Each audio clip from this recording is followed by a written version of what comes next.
we're in. And we're off. That's Jessie to start.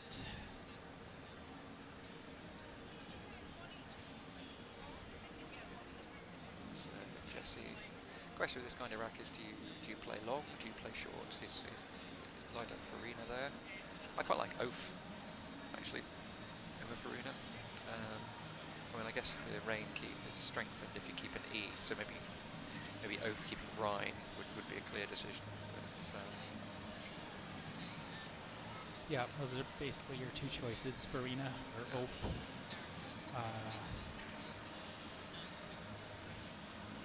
And for what it's worth, the Quackle Sim prefers Farina by a little bit. Yep.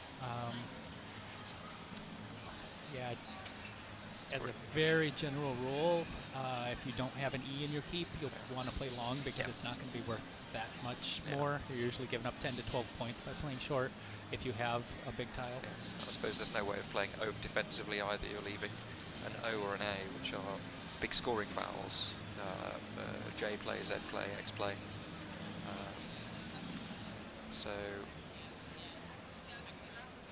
And often part of the defensive consideration of playing short is you're not exposing an E to your opponent, but in this case there's no E to expose. Absolutely. So Farina's a strong choice. So Nigel straight away with clunky rack, but he does have a means of sorting it out. You can see from what he's lined up, he has vocab. Gives nothing away. It does leave an O next to the triple letter score, but there's no way of utilising that triple letter score meaningfully because he's got a V and a C on the side. Yeah, and Nigel's scoring tiles, including CCV in that rack, means that it's really difficult to take advantage of those colored squares next to the vowels that Jessie's play left. Yeah. So, pretty straightforward from both players so far. Jessie lining up Kui across the top of Farina.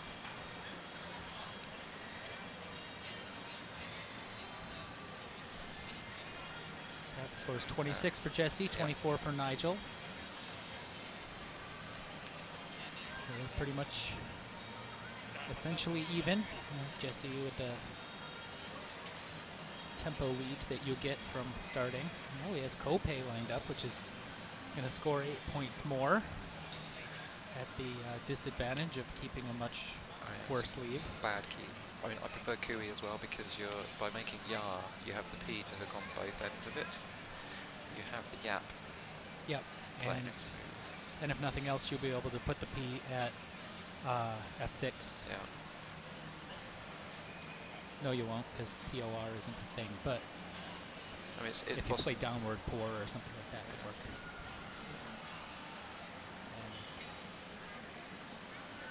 Kui goes down, bringing Jessie to 57. Nigel there would have, well, he's been saved really because Cud Stain isn't a word, so it's going to be quite lucky that Jessie has stopped him playing that, embarrassing himself in the World Championship final. I joke, ladies and gentlemen. Who would have Custodian if we were playing Clabbers?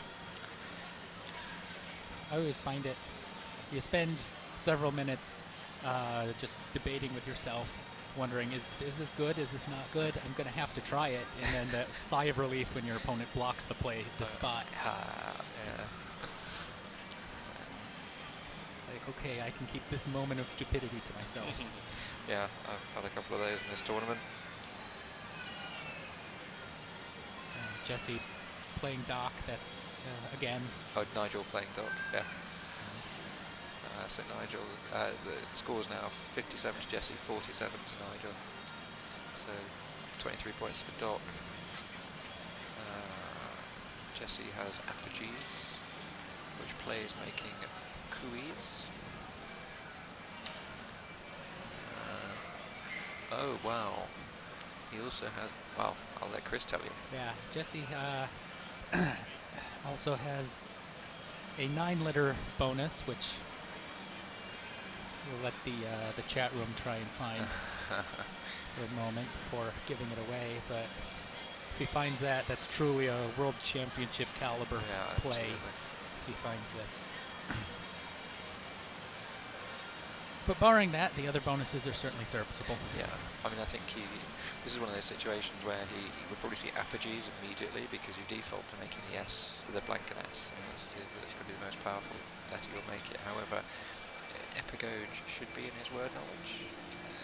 There we go, epigoge should be in his word knowledge. I think it's very easy if you were just playing quickly, trying to blitz your opponent and just whack down apogees. It's not the right play. Epigoge is. Epigoge also has the defensive bonus of where it positions the G's, so while you are putting the O next to the double letter score, it does have a G after it, so you're going to have the right tiles. Nigel does have the Z, but wouldn't have a big play across the top of epigoge. Yeah, it had Zaw, but that's about it. You wouldn't have the 100-point comeback. It would be absolutely closer to 50, 40. Nigel having also competed in the French Championships at this year's Motel Scrabble event, coming second, he'll probably be ruining the fact that he's not able to play Zoot. Oh, interesting, epigoge cross. That's more defensive. Yeah, even better than playing it on the bottom. Jessie missing Paleo Gene through the EN, but epigoge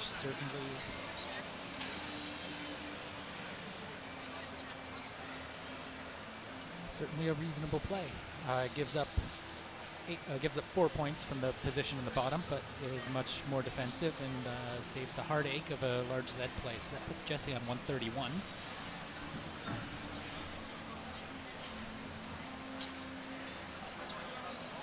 Now looking at how he's got Lance, which will go across the top of epigoge.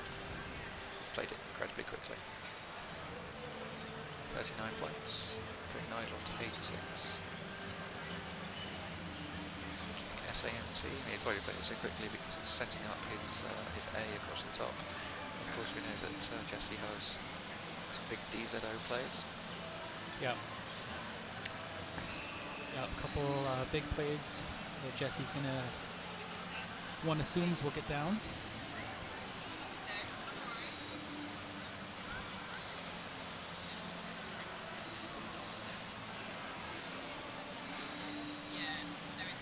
Interestingly, Nigel will not then be able to play with bonuses. Jessie has Doth lined up, which top scores in this position. He also could possibly play Daup, keeping GHT, which has synergy as a wave. More synergy, absolutely, than Pug, but Doth does set up Pew on the next move. That's 50 points, that takes Jessie to 181, so he has a 95-point lead, and Nigel does not have a playable bonus, despite having a very, very strong rack.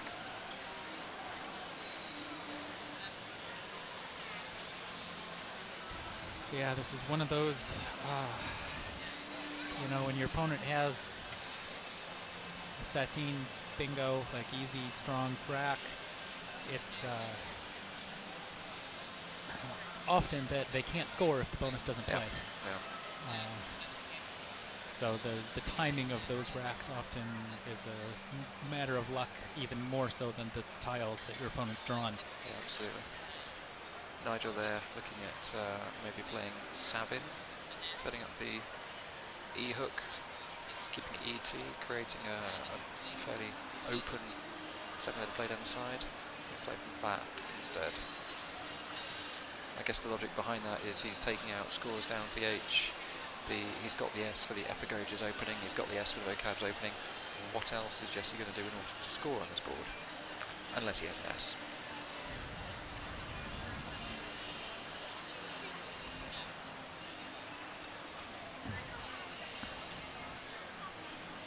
So yeah, Nigel's up to 98 to Jessie's 181.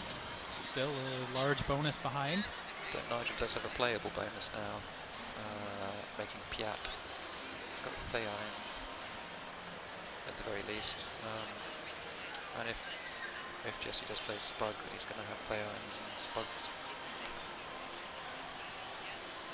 Theines is molecule that's the analog to caffeine that's in tea. Ah. Did you know that theism, as in a belief in God, can also be pronounced teism, which is a morbid state attained through drinking too much tea? Ah.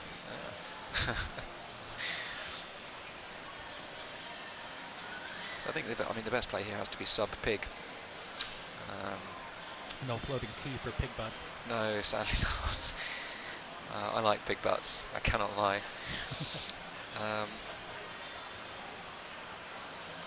Sadly, no, the T is not an H for bush pig.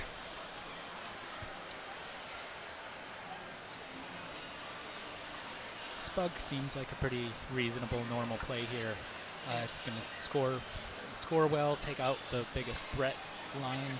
It's difficult to see what else he's going to do. And he's got bugs lined up to take out the vocabs opening. Which maybe he's thinking, well, it's not bad, because Nigel doesn't have an S.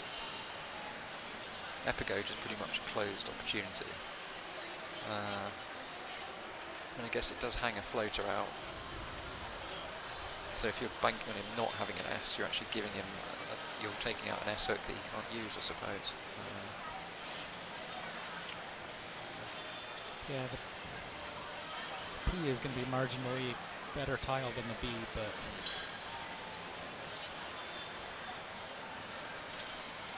I don't know, if you're going to block one S spot, you may as well block the highest scoring one.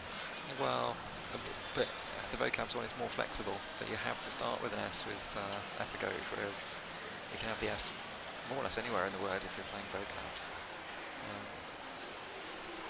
This is one of those where he might also just be playing default Scrabble, which is to get rid of the clunky tiles rather than think about position. Right. But I would almost be tempted to play bugs.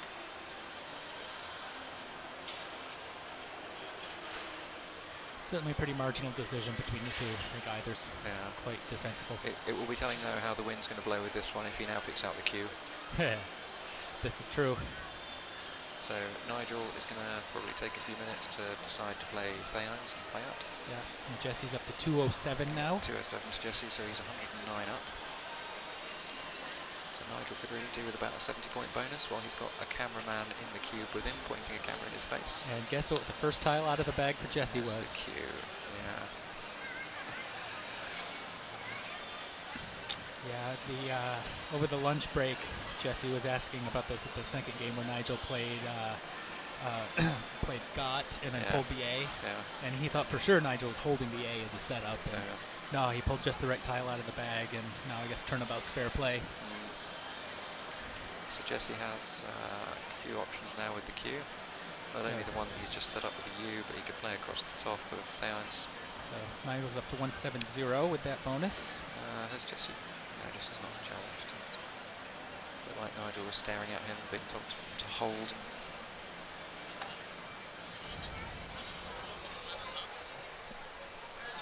The scores now are 207 to Jessie and 170 to Nigel. 72 for Theons. Tains, I suppose it is.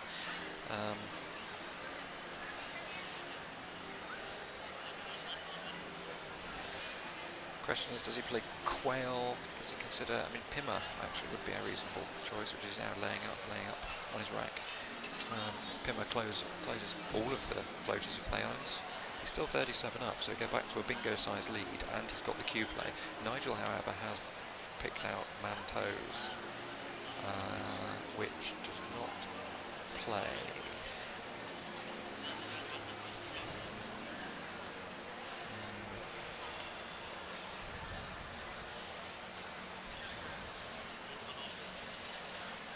So yeah, Pima goes down, scoring 52, bringing Jessie to 259. Yeah, it's an 89-point lead. Saving the Q with the spot open. If that spot gets blocked, though, then Jessie could have a bit of trouble offloading the Q. Yeah. And it's the only real position that, well, Nigel does have the option of playing just MA or something underneath. Looking at mean underneath Theons. Could even play Ment. And it does also, well, actually it doesn't do anything for the board. maybe Nigel's getting into a situation where he's strangling the board so that any move that Jessie makes has to open it up. Jessie, in the meantime, has drawn absolute rubbish. Yeah.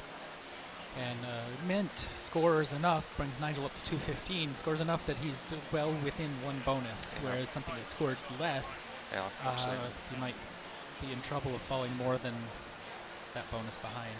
Is there no benefit in maybe playing something like Man underneath, almost tempting Jessie to just play something making EA something, so he's creating an S hook for your S?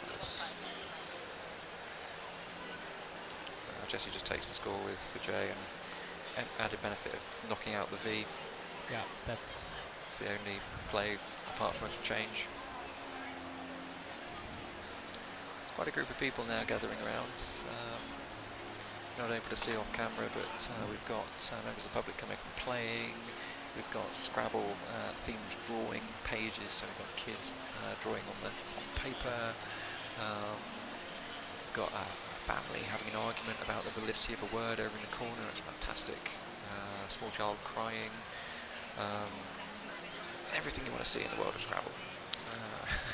In the meantime, Nigel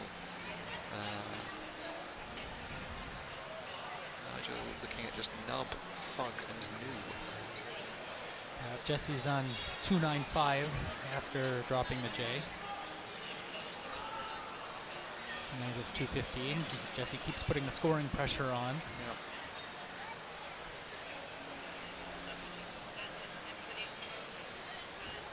I mean, this is a fascinating part of Nigel's play. That most players in this situation, right, I'm 80 behind. I can play a bound, keeping ST to blow the board open.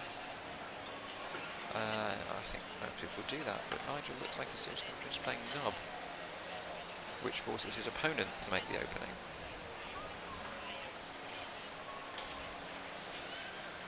Yeah. There can't really be much inference about Jessie's rack after Pima and then. Well, that's the thing. I mean, Joe. well, he's played off one tile, so you might think Jessie's actually got a strong rack. So he's balanced. He's just. So either he's got an awful rack or he's got a very strong rack. If Nigel plays a bound, then he runs the risk of running into one of those two options, which is a really strong rack. If he plays nub, he wins either way. He gains points, and either Jessie has no plays, or he has limited plays with a really, really good rack, which means he's going to have to destroy his rack. So that brings Nigel to 231, so he is 64 behind. But, wow, we've barely had any vertical moves, which, considering that Nigel opens vertically, is quite impressive. So Jessie's changing 5, keeping RT. There are 5 R's unseen from his point of view, so I probably would have dumped the R in as well.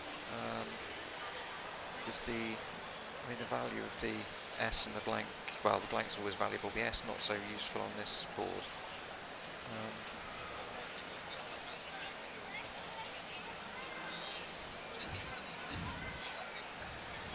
So, yeah, Jessie's drawing retaxed. And there's absolutely no play in this position anywhere. There's things Nigel can do, GHIS or GHI, making jag. Looks like he's just playing GHI.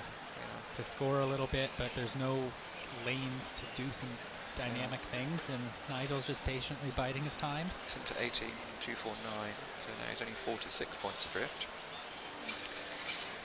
And Nigel, he could have burned his S then to score an extra few points, but the danger there is that if Jessie does make a limited opening creating an S hook, Nigel doesn't want to be in a position that he can't utilise it, and actually Nigel has now picked out a really, really strong rack, so any opening at all from Jessie is almost certainly going to give Nigel a bonus. How can Jessie score points with this without creating any openings? Not really extra. Extra will lose to Troades across the top. Wow. Yeah, there's a limited number of places that tiles will fit on the board. without Grinned. giving something back.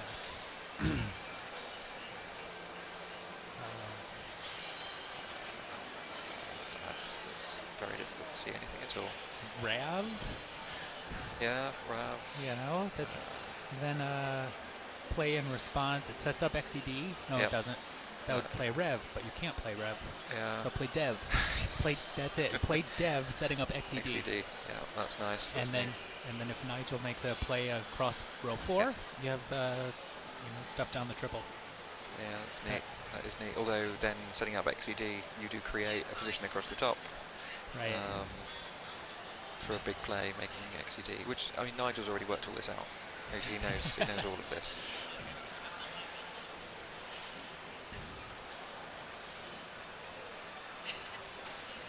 But yeah, from Jessie's position, if he keep scoring regularly, he doesn't need an opening.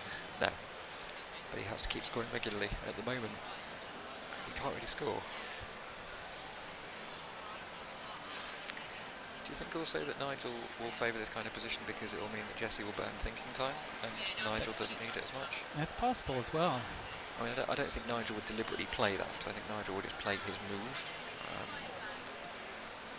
Personally, I think he plays the game rather than the player. But Yeah. there's certainly some players, if they're playing someone who is known for taking all of their time, will play quicker to try and push them over. Yeah. I believe you used that to effect. I've used that to effect. Somewhat recently. Yeah, I may have done it in a certain World Championship final, and that's brilliant play, really, really strong play by Jessie. Doesn't create any openings, sets up his X,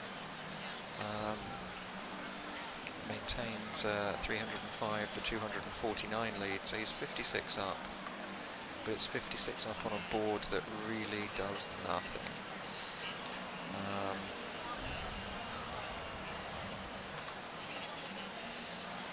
So unfortunately not got the right floaters for Archaeopteryx. Yeah. And can't play X-Raid. No. But Yex will probably do fine if it's still open.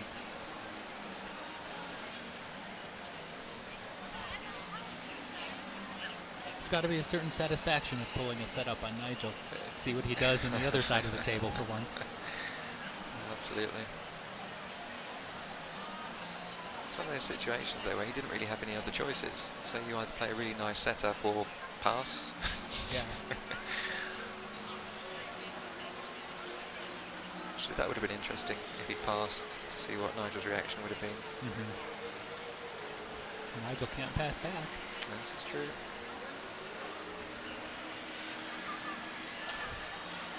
Just pass and stare him down.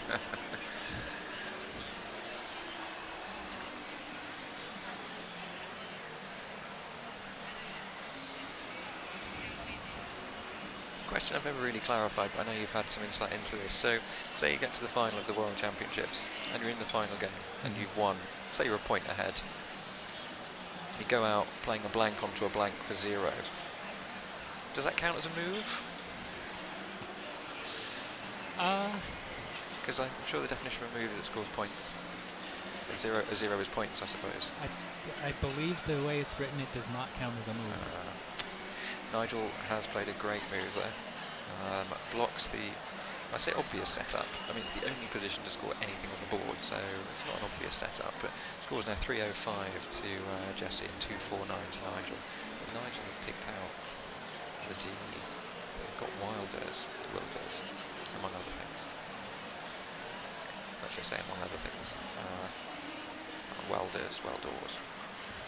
We're showcasing the game to an international audience, and everyone's playing 3-letter words. But Jessie can't block it. Yeah, it's thrilling stuff. Yeah, that's quite something. So maybe Jessie should give up that part and play Braxy, keeping RET. 34 points. Yeah. We'll take him to 339.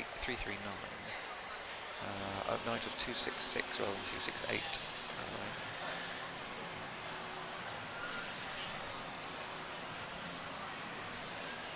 So We're just getting a score correction here that Nigel's on 266. There we go. So yeah, when you try and pull a setup on Nigel, that's what happens. Sets it right back at you. He is a judo master.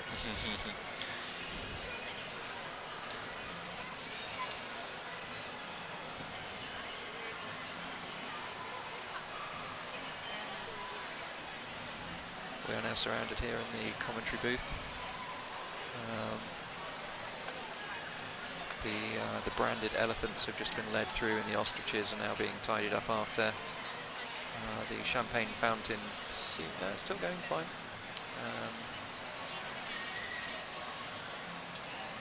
He's going to play Braxy. He's got to play Braxy. Retry. Where's he going to play retry? Oh, does he think that rote is a word? This would, because that would be a great move if rote were a word, but it's not. It's R-O-A-T-E. If he plays rote instantly. Bit tight. Wow. Okay.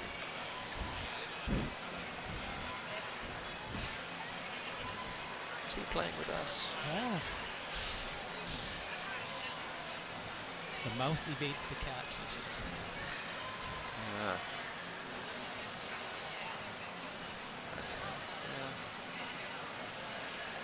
I think he knows, well, we all know Nigel well enough to know that things like oats aren't clear setups. Nigel still does have swirls instead. That's the beauty of his play, actually. It's sets up the S hook as a second option. So Jessie now on 319 to Nigel's 266.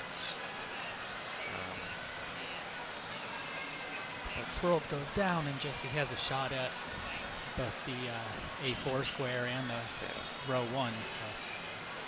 And Jessie has real scoring tiles on this very, very tight board. So we'd expect something like, I don't know, swirls to be met by AKE down the side of Tylo, taking Jessie back into a 30-point lead or so.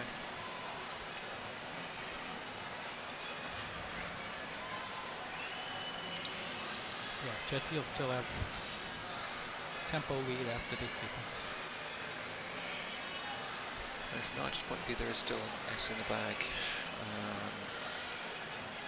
Lots of I's, QEs, and the Q, which on this board is going to be a killer. Well, the swirl does put an I in a spot that's useful, at least to drop the Q. So, having said earlier on that we'll see where the wind is blowing if Jessie picks the Q after setting it up, we will certainly see where the wind is blowing if Nigel plays swirled and picks out QUA. You can probably hear the screaming in the background, ladies and gentlemen.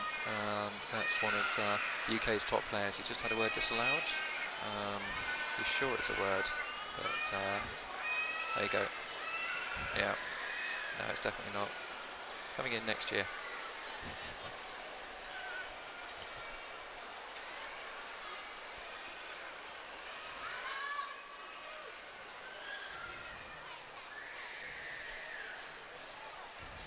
So, Nigel doing his traditional wait and see.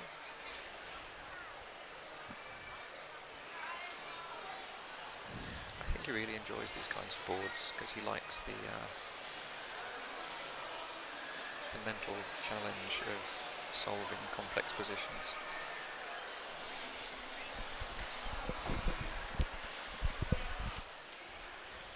Yeah, and these are about the most complex positions you can get. Each play creates brand new openings, and you have to judge how your opponent is going to react to them and what you'll be able to do to capitalize on your opponent's reaction. Absolutely. So, you know, the people who are familiar with chess often ask Scrabble players, how many moves deep do you think? And it very much depends on the position. If it's a bonus or, you know, some obvious scoring play, you just think, okay, this is the best move for my rack, and you play your equity. On a board like this, you need to think 2, you know, maybe 3 moves ahead to determine what to do. Reminds me very much of my game against you, where I had a lead and I had to chase you around the board, stopping you from opening. I'd rather have had Jessie's rack than my 2 Gs, 2 Ls, RN, V or something. Right. So,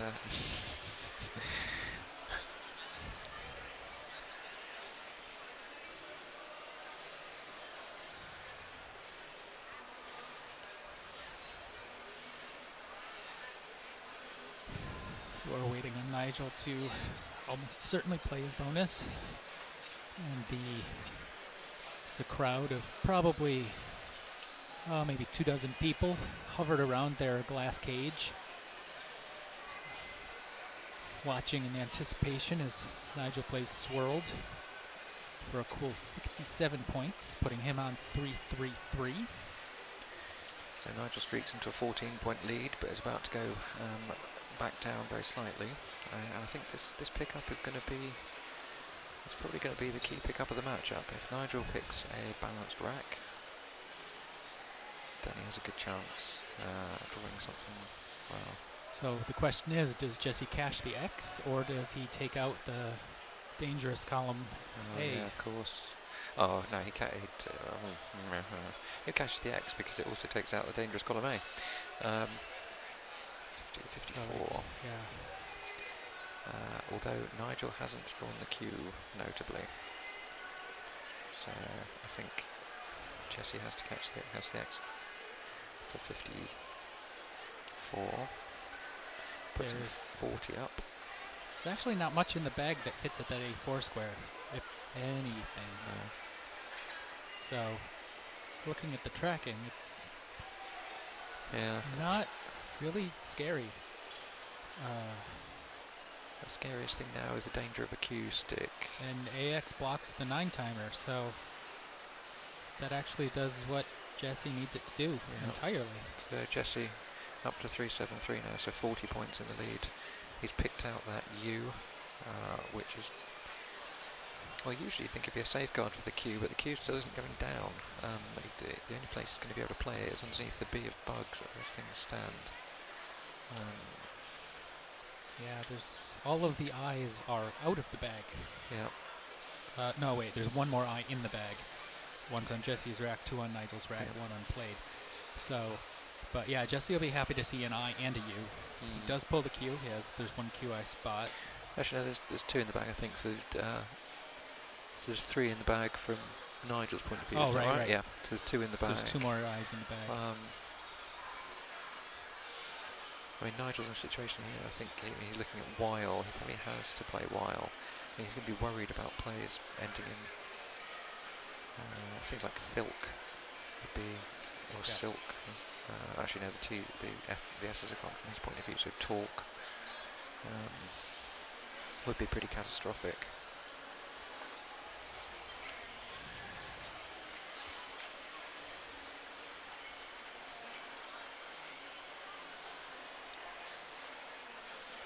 So he's got just the IE. I wonder what he's considering with that. Playing Fuki, that's what he's considering. It's a shrewd move. He's got to develop the bottom part of the board. Yeah. He knows that he's not going to win a battle up the top, and if he keeps the board tight. What's he picked out? Oh, okay. So he hasn't.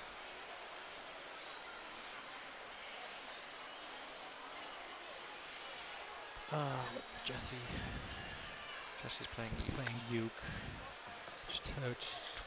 Top scores by a margin. 39, yeah, takes him to 4-1-2. 4-1-1. 4-1-1. Yeah.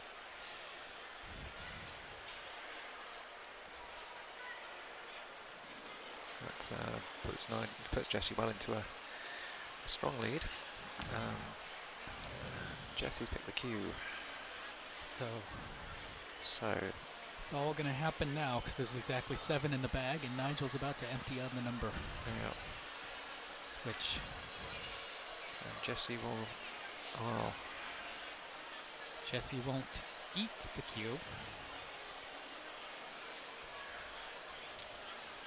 Nigel's bonus will at least give him a place where it fits. Yeah. Yeah, it's going to come down to a tight endgame. So it'll be 66. So Nigel will be 399. We expect. Oh no, sorry, 351. He's on now. So Nigel will be on 417. So Nigel would be 6 up. 6 up, but Jessie will not eat the Q. But from Nigel's point of view, there's oration in the bag. Hold on. So there's oration in the bag, are we saying? Yeah. Oh.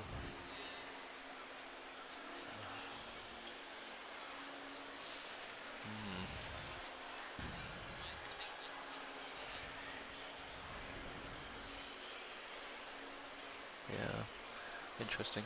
So Quackle is suggesting that after Wiselier, Jessie has no win. Nigel hasn't made his play yet, so just to be so is that right? Yeah. Okay.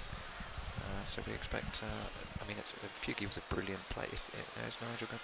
Nigel's not playing. Oh.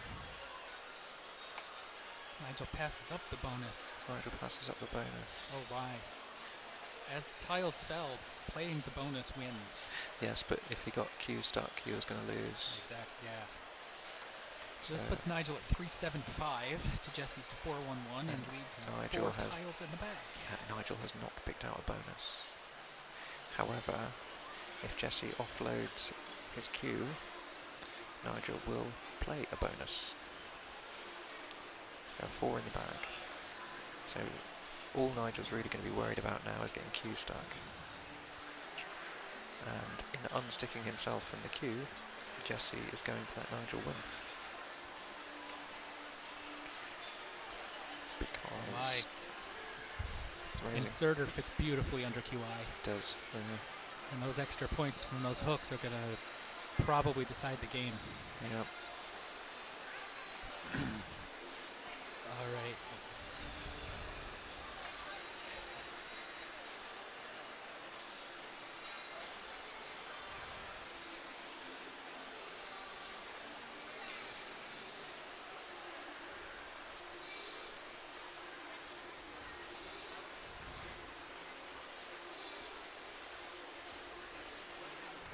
So Nigel currently 36 behind, but from Jessie's point of view, there's some really good tiles out. That E is a problem.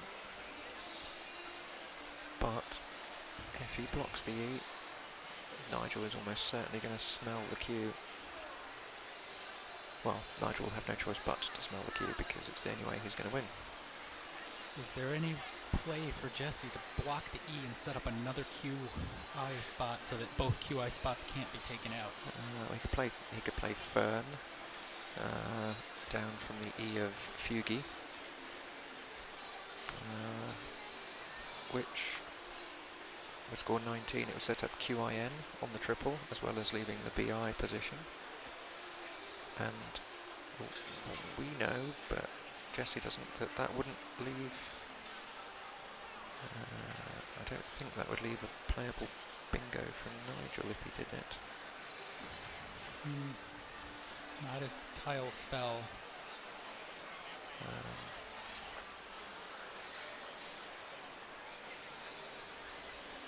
But with the unseen tiles from For given the pool, Jessie's point of view, you don't want to be hanging an R and N out, particularly in nine tile position. So, looking a couple moves ahead, if Jessie plays QI and Nigel plays Inserter, Quackle says that wins 8 out of 9 times. So it actually depends what gets drawn out of the bag as to how it finishes out.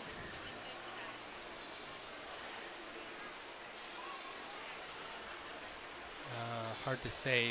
Is there I think some 2-tile pull that Jessie pulls a bonus out after Inserter or something like that?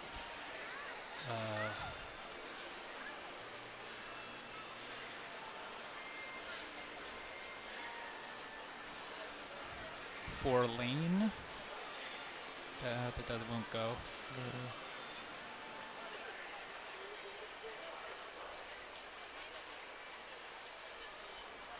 Interesting. He's not. It's quite tense, and the crowd crushed up against the glass to see where the Q will be played and what's going to happen. He's not playing the Q. What's he doing? He's playing Lear, which sets up the F. Oh wow! But what's he going to do with the Q? Nothing.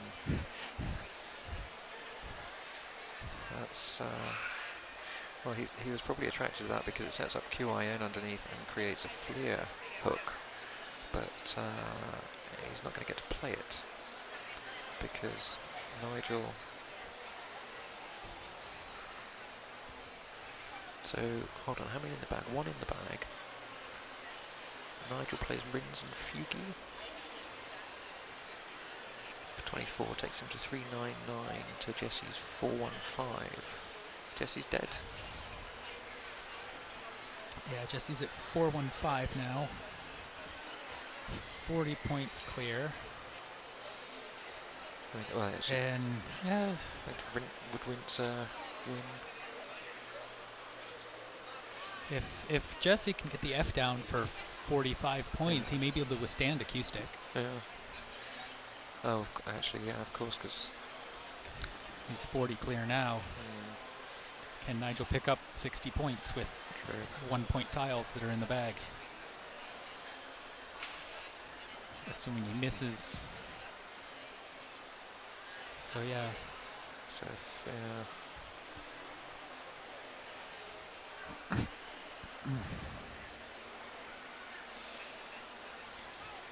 So if Nigel just fish, hold on, so there's one in the bag, is that right? One in the bag, yeah. Right, and we know that's an A. So Nigel could end up with a retains rack. This is incredibly tense endgame. We know about the racks. We know how the tiles fall. If Jessie had just played QI, he loses a good percentage of the time. Nigel's playing the winning move because Jessie doesn't have a 40-point F play. According to Quackle, that's...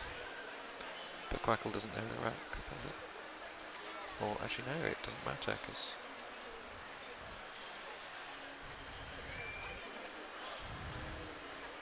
Sure, it must win. Oh. Yeah. Yeah, that's a 100% win. So Nigel has won. So the scores now are 4-1-5 to Jessie, but 4-0-5 to Nigel. And the best that Jessie can do is just to play Fro and Fleer. Wow, this one could hurt Jessie because he was in a dominant position.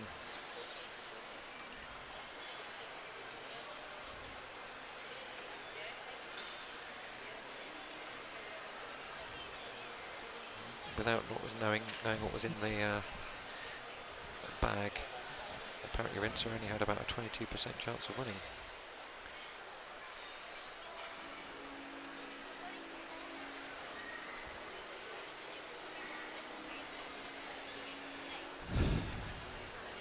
That's amazing.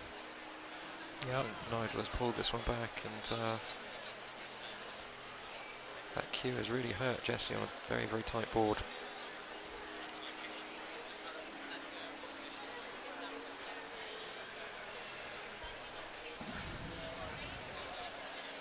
Yeah, this is the sort of game that Nigel excels at. So, you know, trying to outplay him on one of these boards. It's the most difficult task in Scrabble in the world. Absolutely. Is to outplay the master at his own style of game.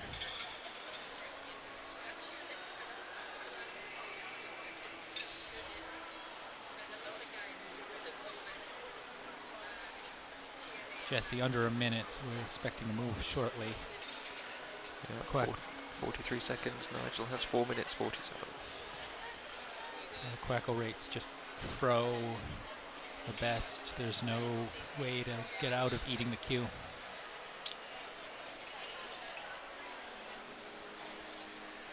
Talking of queues, there's a huge one queuing up to play Scrabble, to buy t-shirts, to buy Scrabble balloons. You've got the opportunity here to get your child's first words printed onto a t-shirt.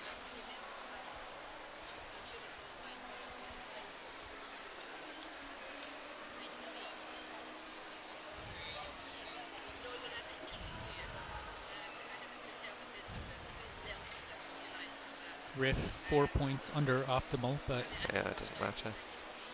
The only way Nigel can lose now is to not play out. 4-3-3, and he goes out with Ita for 12 points. Jessie giving him 8 points and holding the cue on it. Oh no! A shameful display of good sportsmanship. So yeah, Nigel goes out. So the final score 4-1-5 to 4-3-3 to Jessie and 4-4-5 to Nigel, winning on countback with the cue. That was a tough game. But really, I think that oat play was, well, firstly the dev play was inspired, and then the oat play was, like we say, it was the master taking a dragon punch from his pupil and turning it into a full-on fireball back in the face.